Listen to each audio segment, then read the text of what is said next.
नमस्कार, मैं हूं विद्यासागर। स्वागत है आप सभी का। आज महाराष्ट्र में महाराष्ट्र के मुख्यमंत्री उद्धव ठाकरे की मुंबई के एचएन रिलायंस अस्पताल में आज रीढ़ की हड्डी की सफल सर्जरी हो गई है। सीएमओ ने शुक्रवार को यह जानकारी दी। सीएमओ ने अस्पताल के चिकित्सक अजीत देसाई और शेखर भोजराज के हवाले से बयान में कहा कि उद्धव ठाकरे को सर्जरी के बाद वार्ड में लाया गया है। बयान में कहा गया कि चिकित्सकों का कहना है कि सर्जरी के दौरान उनकी हालत स्थिर थी और अभी वह ठीक हैं। देसाई हृदय रोग विशेषज्ञ हैं, जबकि डॉक्टर भोजराज रीढ़ की हड्डी के सर्जन हैं। गर्दन में दर्द बढ़ने के बाद बुधवार को ठाकरे को अस्पताल में भर्ती कराया गया था। इस सप्ताह वह एक कार्यक्रम में सर्वाइकल कॉलर पहने भी नजर आए थे।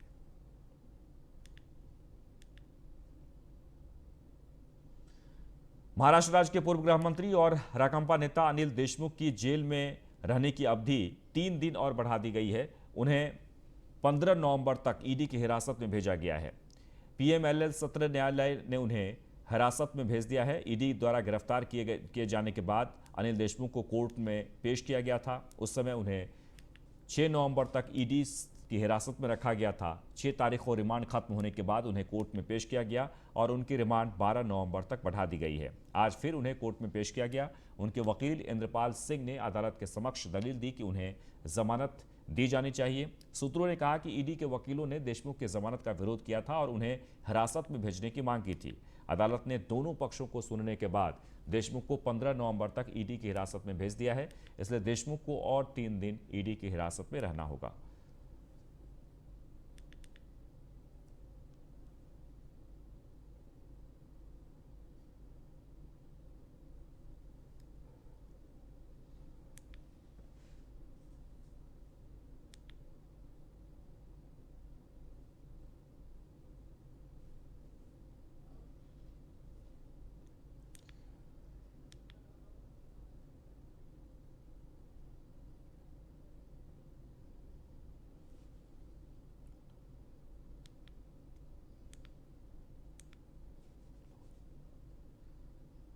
तो 15 नवंबर तक ईडी की हिरासत में भेजा गया अनिल देशमुख। एक बार आपको फिर से बता दें कि 3 दिन और जेल में रहेंगे अनिल देशमुख। ईडी लगातार पूछताछ कर रही है। 100 करोड़ की वसूली मामले में लगातार पूर्व गृह मंत्री महाराष्ट्र अनिल देशमुख से पूछताछ हो रही है।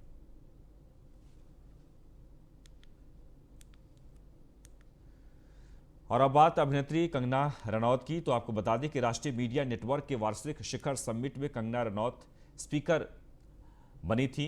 इस दौरान उन्होंने भारत के स्वतंत्रता संग्राम के बारे में सावरकर, लक्ष्मीबाई और नेताजी सुभाष चंद्र बोस को याद करते हुए कहा था, ये लोग जानते थे कि खून बहेगा, लेकिन यह हिंदुस्तानी खून नहीं होना चाहिए। वे इसे जानते थे। बेशक उन्हें एक पुरस्कार दिया जाना चाहिए। वह आज़ादी नहीं थी, वो भीख थी। हमें 2014 में असली आज़ादी मिली है। और इसके बाद लगातार मामला गरमाते जा रहा है। खासकर शिवसेना सांसद संजय राउत ने कंगना रनौत और बीजेपी पर जोरदार हमला बोला है। संजय राउत ने कंगना के बयान पर गुस्सा जाहिर किया है और कहा कि कंगना ने देश का अपमान किया है। संजय राउत ने आगे कहा कि कंगना को इस तरह के बयान देने की आदत है।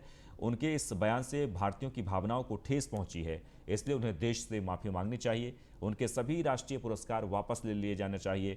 राउत ने कहा कि भाजपा को भी कंगना के बयान पर अपनी स्थिति स्पष्ट करनी चाहिए। बता दें कि कंगना ने एक निजी इंटरव्यू में कहा था कि वो आज़ादी नहीं थी, वो भीख थी, और जो आज़ादी मिली है वो 2014 में मिली है।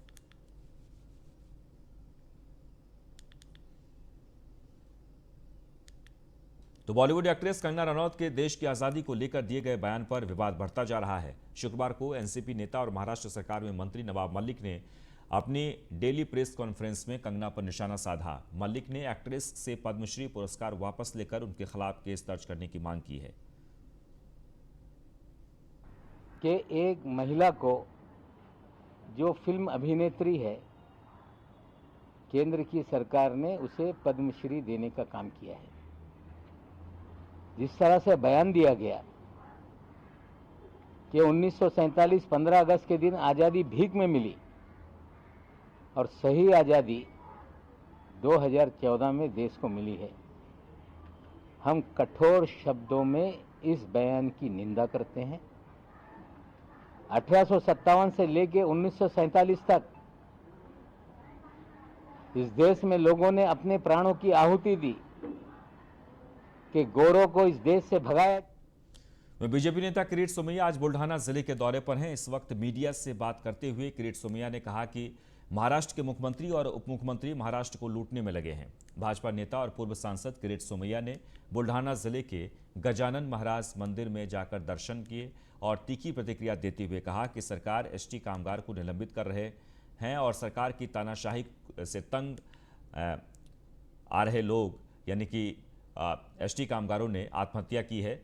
उद्धव ठाकरे और पवार याद रखो या जनता आपको राज्य से सस्पेंड करेंगे।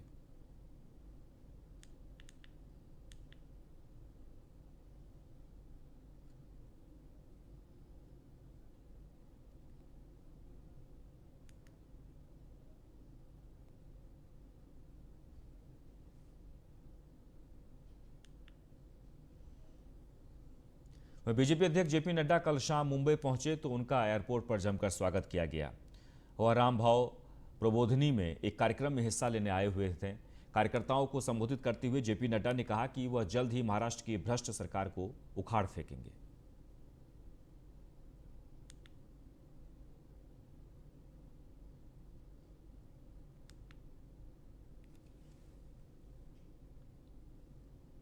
पूरी दृढ़ता के साथ विपक्ष की भूमिका निभाएंगे और आने वाले समय में इस भ्रष्ट सरकार को प्रजातांत्रिक तरीके से उखाड़ फेंकेंगे और महाराष्ट्र और मुंबई की जनता पहले बीएमसी के चुनाव में और बाद में महाराष्ट्र के चुनाव में एक तरफा फैसला भारतीय जनता पार्टी। बीजेपी के राष्ट्रीय अध्यक्ष जेपी नड्डा मुंबई में हैं। इस समय उन्होंने अपने बयान में महाविकास अघाड़ी को नष्ट करने की बात कही है।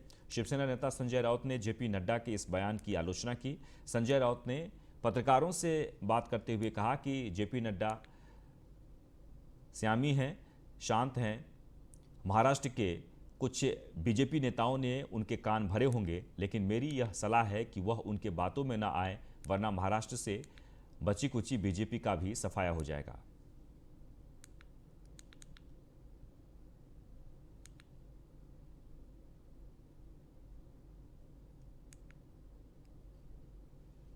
मुंबई पुलिस ने पिछले 3 साल में 3,414 किलो ड्रग्स जब्त की है। इसमें से 2,593 किलो की जब्ती 2021 में हुई है।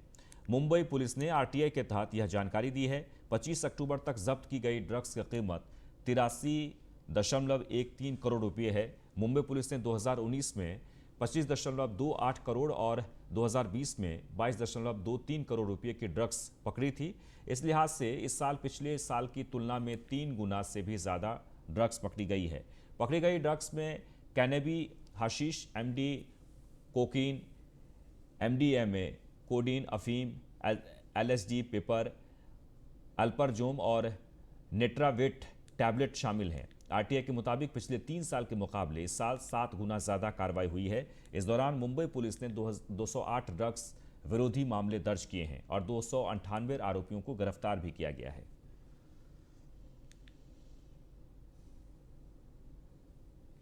मुंबई के मानखुर्द इलाके में शुक्रवार तड़के कबाड़ के एक गोदाम में आग लग गई। घटना में कोई हताहत नहीं हुआ। दमकल विभाग के एक अधिकारी ने यह जानकारी दी है। अधिकारी ने कहा कि मानखुर्द के मंडला क्षेत्र में स्थित एक गोदाम में तड़के 3:15 पर आग लग गई। आग बुझाने के लिए दमकल की कम से कम 12 गाड़ियां, 10 टैंकर और 150 दमकल कर्मी मौके पर भेजे गए। अधिकारी ने कहा कि 5 घंटे की मशक्कत के बाद सुबह 8:30 बजे आग पर काबू पाया गया। उन्होंने कहा कि आग में किसी के भी झुलसने की सूचना नहीं है और आग लगने के कारणों की जांच की जा रही है। बताया जा रहा है कि भीषण आग की वजह से कई घर जलकर खाक हो गए हैं। वहीं बताया जा रहा है कि 3 से 4 गैस सिलेंडर भी फटे हैं। मुंबई के चेंबूर के अशोकनगर में दिन दहाड़े हुई हत्या की वारदात से लोग स्तब्ध हैं। मुंबई के चेंबूर के अशोकनगर में दिन दहाड़े हुई हत्या की वारदात से लोग स्तब्ध हैं। दरअसल ऑटो रिक्शे में बैठी पत्नी ने जब पति से बात करने से मना कर दिया तो इससे नाराज होकर पति ने धारदार हथियार से पत्नी की हत्या कर दी। गुरुवार को हुई हत्या की यह वारदात सीसीटीवी कैमरे में कैद हो गई है। वारदात के बाद मौके से फरार हुए पति को आरसीएफ पुलिस की टीम ने अरेस्ट कर लिया है। वरिष्ठ पुलिस इंस्पेक्टर बाला साहब घवते ने बताया कि 23 साल की जिस युवती की हत्या की गई उसका नाम आकांक्षा खटरमल हो है। यह सुबह अपने दफ्तर जाने के लिए ऑटो में रवाना हुई थी। आरोपी पति अक्षय अठावले और आकांक्षा की शादी 2019 में हुई थी। दोनों ने कोर्ट मैरिज किया था।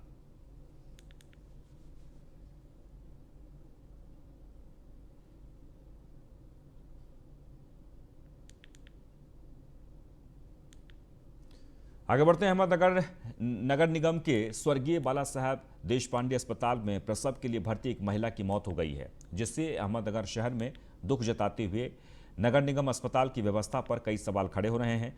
अरुंधति कृष्णा बिस्वाल ऐसा मृतक महिला का नाम है जो अहमदनगर नगर निगम के स्वर्गीय बाला साहब देशपांडे अस्पताल में प्रसव के लिए दाखिल थी। प्रसव के बाद उसकी तबीयत बिगड़ने लगी और फिर उसे दूसरे अस्पताल में भर्ती कराया गया, लेकिन इलाज के दौरान उसकी मौत हो गई।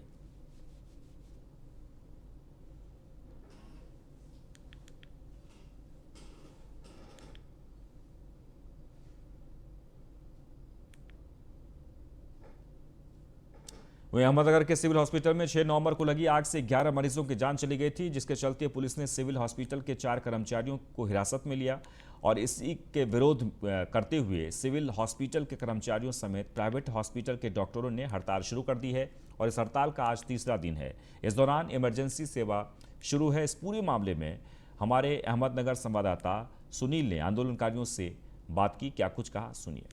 सिविल अस्पताल के कर्मचारी जो है वो आंदोलन कर रहे हैं, वो स्ट्राइक पर है। इसी बारे में जानकारी लेने के लिए कुछ कर्मचारी हमारे साथ जुड़ चुके हैं, उनसे बात करते हैं। क्या पूरी मांगे हैं और क्या आपका कहना है? मैं आपको यही कहूँगी कि उनको हिरासत में लिया गया है, उन पे हम प्रेशर नहीं डाल रहे हैं, क्योंकि उनके ऊपर जो चार्ज लगाए गए हैं वो चार्ज थोड़े से कठोर तरह के है। हमारा मानना है कि आप थोड़ा सा, उन्होंने जो कोविड काल में 2 साल के लिए जितना काम किया है ये कोई नहीं चाहेगा। जब किसी को कोई पूछने वाला नहीं था, कोई देखने वाला नहीं था, उस पर भी उन्होंने जो काम किया है तो वो किसी की जान जाने तक कोई ये प्रयत्न नहीं करेगा, उसको बचाने की ही कोशिश करेगा। उसमें थोड़ी सी सौम्यता दिखाने की ज़रूरत है। और जो डेथ हुए हैं वो उनकी लापरवाही से नहीं हुए हैं ऐसा हमें लगता है, क्योंकि उन जो फायर लगा था वो बहुत जो बड़ी तरीके से था, उसमें एंटर करना भी बहुत मुश्किल था। और हमारा काम नर्सिंग सर्विसेज देना, कि डॉक्टर की मेडिकल जो सर्विसेज है वो देना था, तो उसमें फायर में अंदर एंट्री करके उनको रेस्क्यू कैसे करना है उसका हमको कुछ ट्रेनिंग नहीं होता है। पहले इन जो कर्मचारी जो मेडिकल पर्सन्स है वो ट्रीटमेंट दे रहे हैं, तो जिनको टेक्निकल के लिए पहले टेक्निकल इश्यूज़ में उन्होंने सुधारना लानी चाहिए। और वैसा उन्होंने यदि हमें आज भी रिटर्न में दिया तो हम स्ट्राइक ख़त्म करेंगे, और वो रिटर्न में नहीं देते हैं तो फिर जब तक ये यंत्रणा सुटेबल नहीं करते तब तक हमारा काम बंद रहेगा। जब तक लिखित तौर पर जो है उनकी मांगे पूरी नहीं होती तब तक ये स्ट्राइक जारी रहेगा, ऐसा कर्मचारियों ने कहा है। Sunil Bangul, News 1 India, Ahmednagar. और इसी के साथ ही इस बुलेटिन में बस इतना ही, लेकिन आप बने रहे न्यूज़ 1 इंडिया के साथ। नमस्कार।